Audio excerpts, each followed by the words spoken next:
देखो तो a है 5/30 -1/30 और -4/30 आना चाहिए। क्यों? क्योंकि गेन और सैक्रिफाइस में जब भी नंबर का सम करोगे तो जीरो आएगा। रेशियो में सम 1 आएगा पर गेन सैक्रिफाइस में जीरो आएगा और आया भी। तो यहाँ पे देखो दो पार्टनर मुझे लग रहा है गेन कर रहे हैं, तो दोनों बंदे मिलकर इसको कंपेंसेट करेंगे। दो पार्टनर गेन कर रहे हैं तो दोनों बंदे मिलकर उसको क्या करेंगे? कंपेंसेट करेंगे। वो तो लैपटॉप में तो अब बोलो गेनिंग टू सैक्रिफाइस की एंट्री बोलो SR2A बनेगी कि नहीं बनेगी? गेनिंग टू सैक्रिफाइस है तो गेन ये दोनों कर रहे हैं, तो S करंट अकाउंट और R current account to A's current account. और कितना कितना बनेगा ध्यान देना, 1,08,000 का सेल्फ जनरेटेड गुडविल है। तो S ने क्या किया है 1/30 का गेन किया है, तो इसके लिए 1,08,000 का 1/30 निकालना। कितना निकालोगे बोलो ना? तो 3600 रुपये बन रहा है मुझे लग रहा है। और इस बंदे के लिए 1,08,000 का कितना निकालोगे 4/30 मतलब 14,400। और इस बंदे के लिए 1,08,000 का कितना निकालोगे 5/30, क्योंकि इसने तो 5/30 का सैक्रिफाइस मारा है। इसने तो 5/30 का क्या मारा है? सैक्रिफाइस मारा है। तो इसका जब सॉल्विंग करोगे तो 18,000 आएगा और भगवान की कृपा होगी तो ये दोनों का सम करके ही आएगा। एक्चुअली होगी क्योंकि मैंने दोनों को प्लस करके लिखा है और मल्टीप्लाई करो तो भी वही आ रहा है यार। 0 0 काटो ये कितना होता है भाई मुझे नहीं पता। 3 से करो 1800 नहीं 3600 3600 रुपए 18,000 हो गया सही ठीक है ना भाई। तो देखो दोनों तरीके की गुडविल के अपने अपने ट्रीटमेंट है, पर मुझे लगता है एक ही सवाल से क्लैरिटी मिल जानी चाहिए। परचेज गुडविल हो राइट ऑफ करो ओल्ड रेशियो में, और सेल्फ जनरेटेड गुडविल हो तो गेनिंग टू सैक्रिफाइस करोगे एंट्री, और गेन सैक्रिफाइस निकालना बहुत जरूरी है। इसके बिना कुछ नहीं कर सकते। सब इंटरकनेक्टेड है, सब इंटरकनेक्टेड है। ये टॉपिक नहीं आएगा तो तीसरा टॉपिक नहीं आएगा, तीसरा नहीं आएगा तो चौथा नहीं आएगा, चौथा नहीं आएगा तो पांचवा। और अगर ये चैप्टर नहीं आया तो इसके आगे के 4 चैप्टर भूल जाना। यानी कि ये सबसे जरूरी बात है। बोलो क्लैरिटी आई? क्लैरिटी आई? बहुत आगे से राज के चलो इलस्ट्रेशन 8 यशस्वी नितिश और हर्षित पार्टनर है जो कि प्रॉफिट बांट रहे हैं इन द रेशियो 5:3:2। इन लोगों ने डिसाइड किया कि फ्यूचर में 4:3:2 करेंगे। और goodwill on the date of reconstitution goodwill appear in the book at 4 lakh. ये बोलो परचेज है कि सेल्फ जनरेटेड है? अपीयर इन द बुक्स मतलब कि गरिमा में ध्यान कम दे रही है आजकल। परचेज है, अपीयर इन द बुक है तो परचेज है। 4 लाख की परचेज गुडविल है और goodwill of the firm was valued at 7,20,000 मतलब कि वो क्या है सेल्फ जनरेटेड है। तो ये लोगों ने वापस से बोला जर्नल एंट्री दो, तो अब परचेज गुडविल को तो तुरंत खत्म करो। परचेज गुडविल का क्या एंट्री बनेगा? तीनों पार्टनर करंट अकाउंट या capital account debit to goodwill, और ओल्ड रेशियो क्या दिया हुआ है 5:3:2। तो 4 लाख का 2 लाख 1,20 और 80,000 जो है वो क्या हो जाएगा दे देंगे। उसके बाद हम लोग क्या करेंगे प्लस माइनस करके सबका गेन सैक्रिफाइस निकालेंगे। तुम सॉल्यूशन में ऊपर देखो यशस्वी ने सैक्रिफाइस किया है 5/90 का, नितिश ने गेन किया है 3/90 का और उसने गेन किया है 2/90 का। तो उसकी एंट्री क्या होगी गेनिंग टू सैक्रिफाइस, मतलब नितिश हर्षित टू यशस्वी, नितिश हर्षित टू यशस्वी बनेगा एंट्री। और गुडविल कितनी है 7,20,000। तो नितिश का अमाउंट जो है वो कितना हो जाएगा? पर ये 7,20,000 जो है ठीक है चलो कितना होगा 7,20,000। तो नितिश का अमाउंट कितना है 3/90 उसका गेन है, तो उसका अमाउंट जो है वो 7,20,000। ग्रेवल की मेथड मत देखना प्लीज, तुम अपने उस पे सॉल्विंग पे भरोसा रखना 3/90 ना। ग्रेवल का मत देखना, उनके ब्रैकेट देखो कंफ्यूजन होगा 40,000 कैसा आया समझ नहीं पाओगे, हैवी है वो समझना। इससे आंसर आता है पूरे साल। तो यानी कि 0 0 काट दो 1 जार 3 जार 72,000 को 3 से डिवाइड करो 24,000 आंसर है उनका ठीक है। हर्षित का कितने का गेन हुआ है 2/90 का, तो 7,20,000 का तुम सीधे सीधे 2/90 करो तो ये तुमको 16,000 देगा। और वो बंदे ने सैक्रिफाइस किया है 5/90 का, तो 7,20,000 into 5/90 0 0 कट 9 से करोगे तो 8,000 into 5 40,000 आगे। सर एक इसमें अगर रेशियो में उसमें प्रॉपर रेशियो सेल्फ जनरेटेड में रेशियो में कर भी रहे तो गलत है ना? नहीं सेल्फ जनरेटेड ये सैक्रिफाइसिंग रेशियो उसमें हाँ रेशियो में कर भी रहे हैं तो आंसर तो टोटल में तो उतना ही आएगा ना 10,08,000 10,08,000 1 लाख नहीं आएगा। कैसे रेशियो में अगर डिवाइड कर रहे हाँ तो रेशियो में डिवाइड करा प्लस कर कहा कैसे देखें क्योंकि यहाँ पे इन रेशियोज का सम 1 नहीं बन रहा है। देख 5/30 4/30 1/30 10/30 बन रहा है 1 नहीं है 10 हुआ ना, नीचे 30 है 30 है डिनोमिनेटर 30 है। कभी भी सैक्रिफाइस और गेन में रेशियो 1 नहीं बनता है ठीक है। और इस जो तूने डाउट पूछा ना, इसके ऊपर एडमिशन में एक क्लास निकल जाएगा मेरा। अपने को क्या कंसेप्ट समझना है डिटेल में, इसलिए थोड़ा लंबा खींचना पड़ता है, और तो क्या है। स्कूल में भी मेरे को लगता है ये एंट्री तो बताई थी होगी गुडविल की, एडमिशन में तो है, एडमिशन में तो सेम एंट्री है बताई होगी, पर इतना डिटेल में गए वो लोचा है एक्चुअली, पर जाना ही पड़ता है, इसके बिना होगा ही नहीं, वरना कॉम्पिटेंसी बेस्ड क्वेश्चन कैसे करना है। चलो खैर मेरी तारीफ तो खैर सभी करते हैं, बोलो ये क्लियर है, मिटा दो इसको भी, या तो नहीं मिटा दो, चलो ना अच्छा दिख रहा है, इधर मिटा दो, हाँ लेकिन अच्छा भरा भरा दिखना चाहिए ना। चलो 9, ये जो है आजकल का ट्रेंडिंग सवाल है ना, ये ट्रेंड में चल रहा है आजकल, इलस्ट्रेशन 9, हैरी पॉटर और अली, ये ट्रेंडिंग सवाल है ना। इंस्टाग्राम में भी मैं रील देख रहा था तो मुझे ऐसा ही कोई सवाल आया था, बहुत मस्त सवाल था। क्या ट्रेंडिंग बोला है मैंने, पहली बोर्ड में आ रहा है, ट्रेंडिंग है तो बोर्ड में आता है, और बोर्ड में नहीं आएगा तो स्कूल के एग्जाम में तो आएगा ही आएगा। एक दिन मैं बैठ के रील देख रहा था, मुझे यही सवाल दिखा। हाँ मेरा फीड दिखाऊंगा ना, सिर्फ साइंस भरा रहेगा। हैरी पॉटर और अली ये पार्टनर है in a firm selling profit and loss in the ratio 5:3:2, इनका ओल्ड रेशियो है 5:3:2 का। आगे इन्होंने बोला है they decided to change the profit selling ratio with effect from 1 April due to the change in the profit selling ratio following journal entry was passed.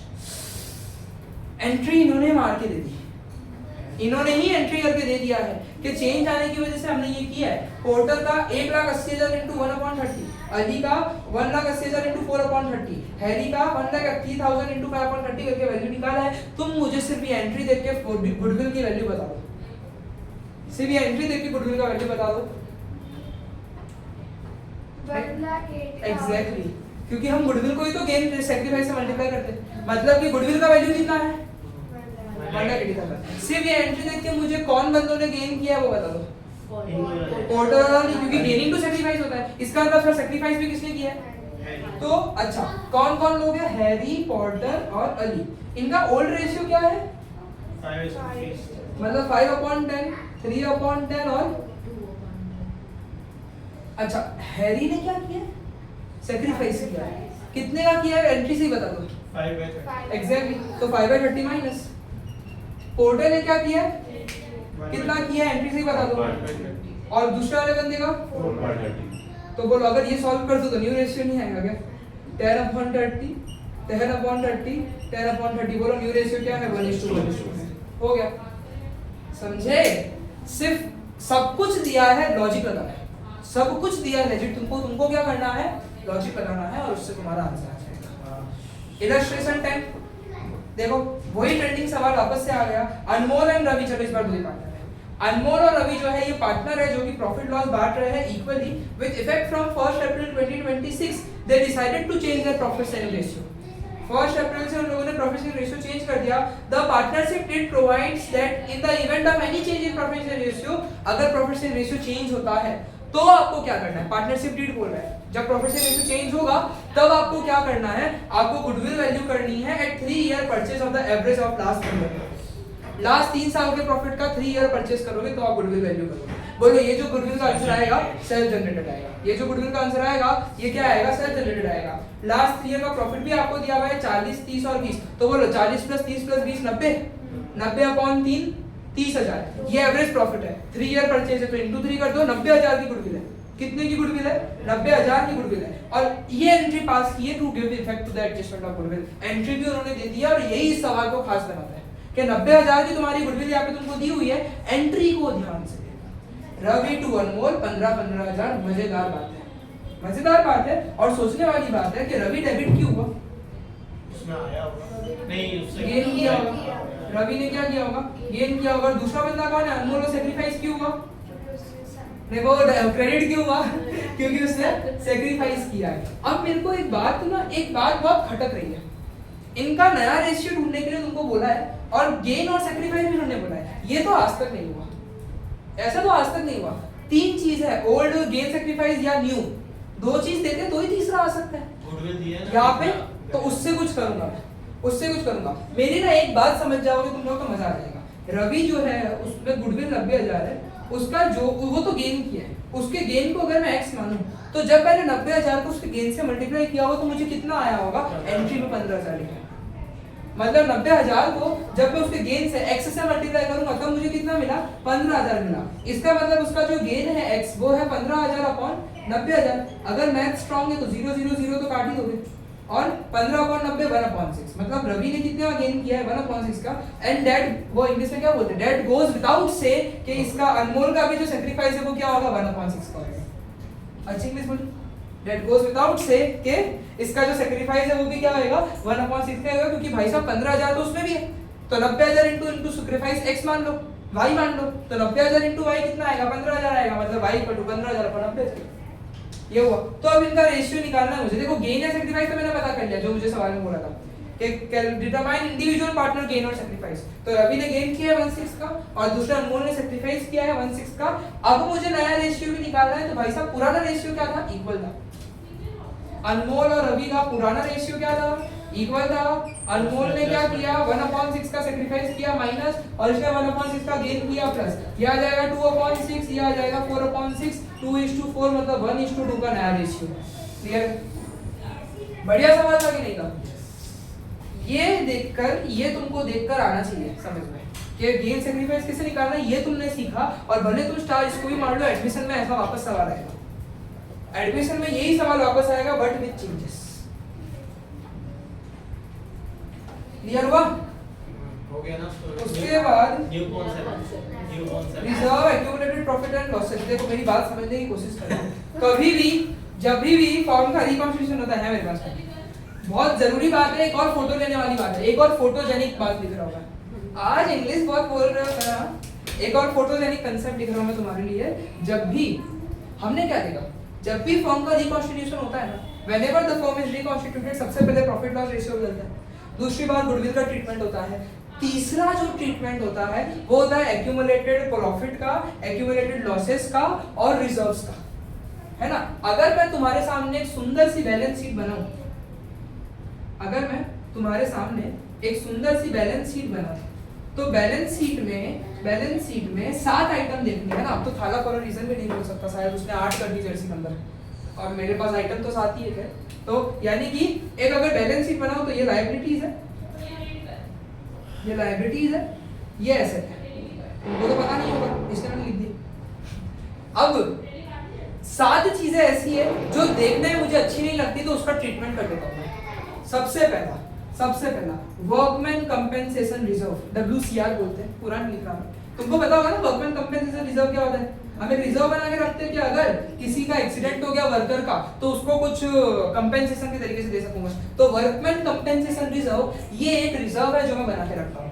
एक मैं बना के रखता हूँ इन IFR, इन्वेस्टमेंट फ्लक्चुएशन रिजर्व। ये सारे नाम सुने हैं तुम्हारे, ये सारे नाम सुने हैं नहीं, या फिर रिजर्व में ऐसे समझना होगा। तो रिजर्व बना के रखते हैं हम कुछ। एक बनाते हैं WCR, वर्कमैन कंपेंसेशन रिजर्व, यानी कि वर्कमैन का एक्सीडेंट हो गया तो उसको कुछ पैसा देना पड़ेगा। एक बनाता हूं IFR, यानी इन्वेस्टमेंट फ्लक्चुएशन रिजर्व। इसको इन्वेस्टमेंट फ्लक्चुएशन फंड भी बोलते हैं कि फॉर एग्जांपल अगर किसी कंपनी को अपने बैलेंस शीट में ये नहीं दिखाना है कि उनके इन्वेस्टमेंट में घाटा हुआ है, तो वो एक रिजर्व बना के रखती है। वो एक रिजर्व बना के रखती है और इन्वेस्टमेंट में जो भी घाटा हुआ है वो उस रिजर्व से टैली कर लेती है, लेकिन बैलेंस शीट में इन्वेस्टमेंट जो है कम नहीं दिखाना चाहती। गुडविल में बात आ जाती है, अगर कंपनी ने इन्वेस्ट किया घाटा हो गया तो लोग उस कंपनी से पैसे ले लेंगे वापस, अगर इन्वेस्ट किया है तो नुकसान हो जाएगा। तो IFR, इन्वेस्टमेंट फ्लक्चुएशन फंड या इन्वेस्टमेंट फ्लक्चुएशन रिजर्व जो है वो बना के रखती है। एक रिजर्व होता है जनरल रिजर्व, ये तो तुमको पता ही है, ये छोटे मोटे पर्पस जो भी हो गया कांड तो उसको सही करने के लिए जनरल रिजर्व होता है। एक हमें लायबिलिटीज में देखने मिलता है, P&L अकाउंट भी देखने मिलता है। दिस लायबिलिटी का P&L यानी क्रेडिट बैलेंस का P&L डिनोट प्रॉफिट, कि प्रॉफिट भी जो है वो भी लायबिलिटी में जोड़ देते हैं हम। 11th में हम पार्टनरशिप, 11th में तो सोल प्रोप्राइटरशिप था, उसमें बंदे के कैपिटल में जोड़ देते थे, राइट, जोड़ते थे ना भाई।